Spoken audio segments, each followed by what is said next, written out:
Rue de la Chèvre qui danse. Une histoire à danser debout.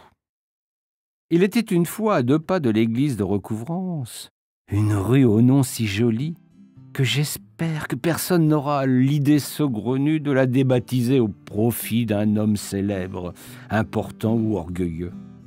Nous ne savons pas pourquoi elle porte ce nom, qui pousse à la rêverie, et chacun se prend à l'envie d'inventer une fable pour expliquer son histoire. La rue de la Chèvre qui danse viendrait, si l'on en croit les gens savants, et un peu trop sérieux, d'une enseigne autrefois placée là pour se démarquer des voisins. L'invention et l'originalité étaient alors de mise, quand les adresses n'existaient pas. D'autres aiment à penser que dans ce quartier marinier, il y avait à cet endroit-là un cabaret, et que les hommes y venaient guincher. D'où le nom de la chèvre qui danse. Tout ça sont des fariboles. Moi, il me semble connaître le fin mot de l'histoire. Il était une fois une chèvre qui broutait sur les terrains au-delà des remparts. La demoiselle avait l'humeur chagrine et aimait à donner de la corne à qui venait l'importuner quand elle broutait. Personne pourtant ne lui portait grief de ce petit défaut de caractère, car la belle avait une autre qualité qui avait fait d'elle la mascotte du port de Recouvrance. C'était une époque durant laquelle arrivaient en ce port bien des bateaux de transport qu'on nommait ainsi les chalands. Parmi les marchandises qui transitaient à Orléans avant de partir sur Paris, il y avait le précieux bleuet. La ville avait été, dès l'époque gauloise, une plaque tournante de ce négoce. De cette histoire, notre chef n'en savait rien, on ne peut lui reprocher. Elle avait fort à faire à brouter chaque jour ses 10 kilos d'herbe quand la saison était favorable. Ensuite, il lui fallait ruminer et user de ses 4 estomacs. Il y avait de quoi passer honorablement ses journées.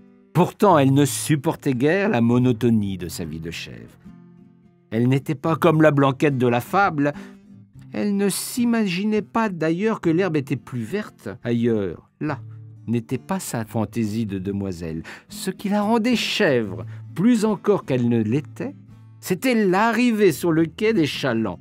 Si ces derniers étaient chargés de blé, la belle gambadait sur le pierret pour recevoir de ses amis mariniers quelques poignées de céréales. Une gourmandise pour elle.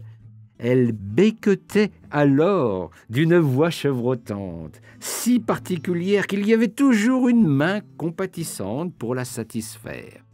Mais c'est à l'époque des pommes qu'elle a acquis la réputation qui la fit entrer dans l'histoire. Les premières arrivaient de Montjean, puis passaient par notre Val-de-Loire pour s'en aller par le canal jusqu'à la capitale. Notre chèvre était folle de ce fruit. Elle ne pouvait résister à l'appel d'une gourmandise qui lui faisait perdre la tête. Comment faisait-elle pour reconnaître le chargement ? On n'en sait rien, mais l'essentiel, c'est que les bateaux arrivaient et se mettaient le plus près possible du quai de Recouvrance. La chèvre le savait. Elle prenait son élan et une course folle pour d'un bond magnifique passer du quai au pont. Les mariniers n'ignoraient rien de la folie de l'animal et prenaient un malin plaisir à passer le plus près possible du bord afin qu'elle arrive à ses fins. C'est ainsi. Chacun en aval d'Orléans connaissait la demoiselle et son étrange fantaisie. Elle mangeait quelques pommes, se rassasiait bien vite, car elle avait la prescience du risque d'acidose qui menaçait. Ce n'est pas en agissant de la sorte qu'elle entra dans la légende, et rien ne saurait arriver sans un comportement douteux d'un des bateliers. Le bruit avait circulé que la chèvre aimait à se piquer le nez. Il y avait toujours un lascar pour lui offrir un seau d'eau largement mouillé de vin. Au passage de l'écluse, à Combleu, les mariniers remettaient notre chèvre sur le chemin de halage. Le vin avait fait son effet. Elle rentrait jusqu'à chez elle, en allant de manière inconsidérée. Adia, elle tanguait, elle hésitait comme une fermière qui s'en revint du marché. Le spectacle était connu de tous. Chacun l'avait repéré sur le chaland de pommes, et la nouvelle circulait pour prévenir les curieux du retour prochain de la chevrette qui dansait. C'était, avouons-le, divertissement bien innocent. Et comme il y a un bon Dieu pour les ivrognes, qu'ils soient humains ou bien caprins, jamais la petite chèvre ne tomba dans la Loire, durant ses longs et si chaloupés retours chez elle. Elle vécut jusqu'à l'âge canonique pour ceux de sa race de 33 ans. Preuve, s'il en était encore besoin de fournir, que le vin de Loire est excellent pour la santé. Sur ces vieux jours, les mariniers compatissants tendaient une passerelle pour la prendre à bord.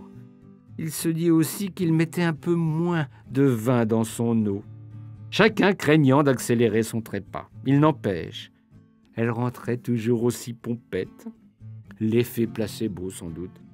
Quand elle quitta cette vallée de larmes, elle fut regrettée. Et bien vite, la rue où vivait sa propriétaire fut baptisée en souvenir la rue de la chèvre qui danse. Voilà l'histoire véridique de cette rue d'Orléans. À ceux qui s'aventureraient à ne pas croire mon histoire, je n'aurai qu'une réponse possible, in vino veritas.